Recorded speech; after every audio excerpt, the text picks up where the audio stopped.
what's up mga master? So welcome sa ating channel, Kairius TV. So kumusta kayo? Mukhang magandang panahon. So ang vlog natin ngayon is yung Project SYM.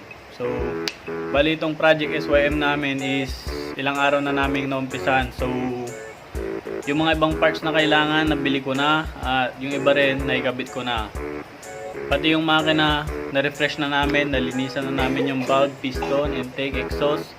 At bago na rin yung valve seal nya. So yung makina condition na, pati yung carburetor pinalitan ko, at pati yung air filter. So yung motor nakalas na namin yung buong kaha nya. Bali i-repaint yung buong kaha. So nalinisan na rin namin pati yung chassis, so medyo malinis na. So ang gagawin ko ngayon is pipinturahan ko na yung kaha. So bago yun, ipapakita ko muna sa inyo kung ano itsura ng motor bago namin kalasin. Tapos ipapakita ko rin kung ano yung mga bagong kinabit namin sa motor. So sa mga bago lang dito, like and subscribe na mga master. Dahil marami pa tayong video na parating at darating. So mga master, thank you sa panonood. Ride safe lagi.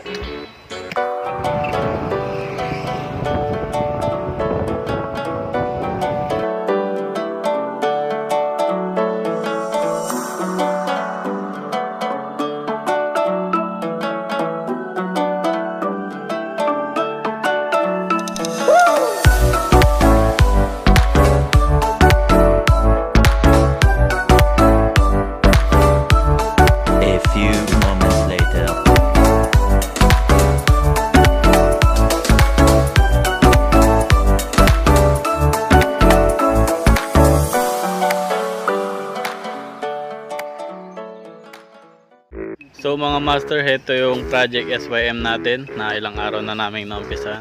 So medyo malinis na yung chassis nya at naikabit na rin namin yung ibang parts. So ang mga bago dito master is etong seat cover, bago to. Hand grip, bago rin. So ayan yung makina, bagong refresh yan mga master. Bago rin tong 28 MSM na carburetor, pati yung air filter nya. So bago rin tong harap likod na gulong mga master. Ang size ng gulong natin sa harap is 100 by 70. Sa likod naman is 120 by 70.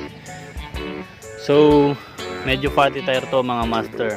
At ang tatak ng rim natin is SPD Racing. So mga master, ang size nitong rim natin sa likod is 3.5. Sa harap naman is 3.0. So yun, kung makikita nyo, parang nakadikit na. As in, yan, 2 piso na lang ata ang kakasya bago sumayad. So mga master, pati itong sprocket set natin is bago rin. Ayan, bago to, tsaka to, pati yung sa harap. At ang brand niyan mga master is DBS. So 1434. Medyo nabawasan yung arangkada, pero feeling ko madadagdagan yung dulo. So ayun, ito gagawin namin ngayon is i-repaint yung fairings nya para matapos na. Yan. So nood lang kayo mga master.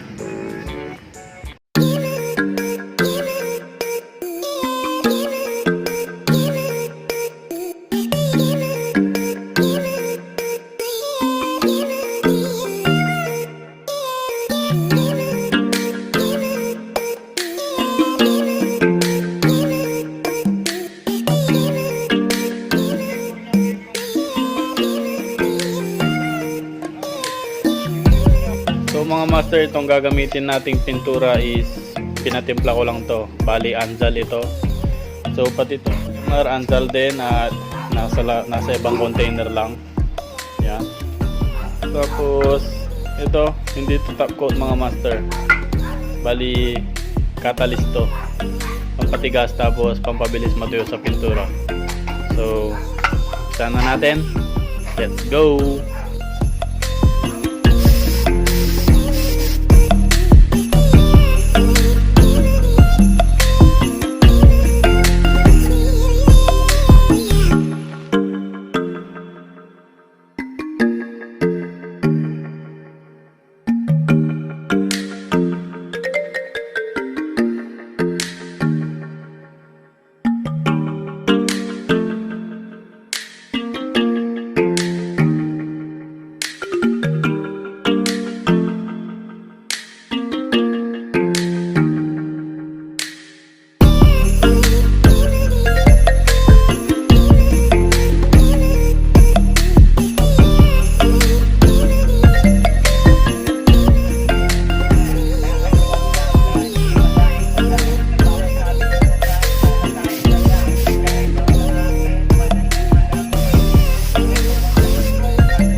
So ayun mga master, tapos na namin pinturahan ang mga kaha ng SYM natin, ang project bike natin. So tuyo na rin, kaya ikakabit na namin ngayon. At baka ngayong araw din tapos na itong project na SYM natin. Kaya yun. So sa mga may question or nagko-comment na may katanungan, mga master, pwede nyo po akong kontakin sa ating Facebook page, Kairius Custom Garage. I-like nyo na rin yun mga master, dahil yung ibang post doon ko pinupost.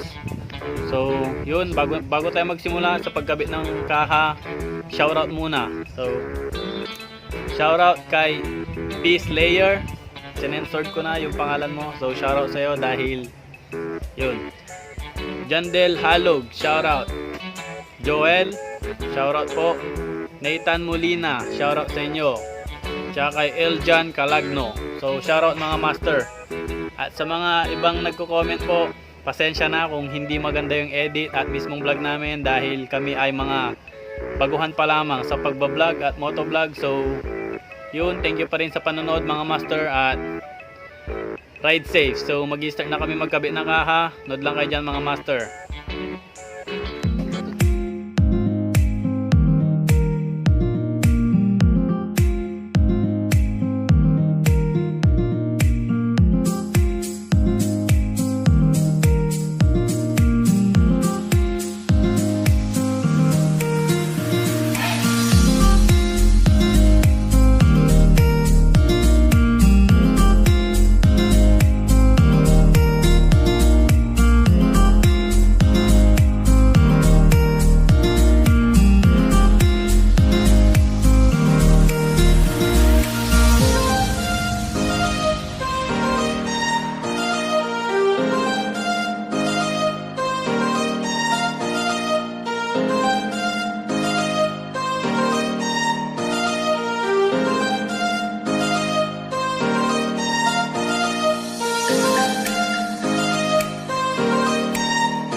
Master, heto na ang ating project SYM at tapos na siya. So ayan, Anzal Glittery Red ang ginamit kong pintura mga master. So heto, tinabas ko tong gilid para kumasya tong air filter natin, dahil tatama siya kasi naka tent position yung manifold. So itong karburador dapat nakaharap to dun sa tapaludo. So ginilid namin para medyo may basaw ganyan. So ayan, tapos na siya mga master. Semi fatty tire setup ang ginawa namin dito sa SYM. So ayan. So mga master, kung iniisip nyo na kung bakit pati itong SYM ay ginastusan or binihisan namin kahit hindi siya ganun ka branded, ay dahil mga master, kung talagang mahilig kayo sa motor mga master, kahit anong klaseng motor or kahit anong brand pang motor nyo mga master, iingatan at bibihisan nyo yan hanggat kaya nyo, dahil ang motor nyo mga master, yun ang nagre-representa sa inyo. Kaya sa mga master ko dyan na naka China bike or kung ano man yung gamit nyong motor mga master, huwag kayong mahihiyang bihisan or linisan or ayusin yung motor nyo. Dahil ang tunay na mahilig sa motor mga master is kahit anong brand or klaseng motor pa yan, iingatan at bibihisan niya yan. Dahil ang usapan naman dito mga master is mahilig sa motor, hindi naman mahilig sa anong brand ng motor. So mga master, kahit SYM lang to, binihisan ko pa rin. Binago namin, nirepeat namin, sinet up namin, dahil yun nga, motor pa rin to at magagamit nyo pa rin sa pang araw-araw. So itong motor na to mga master, ito yung pang daily driven namin dito, kaya binihisan pa rin namin kahit kahit may ganyan tayong motor mga master, nire-respeto pa rin natin yung mga simpleng setup. Kaya yan, simple lang din yan, nagastusan lang ng konti dahil sa mga kinabit. So ito, project SYM natin tapos na, hanggang dito na lang mga master.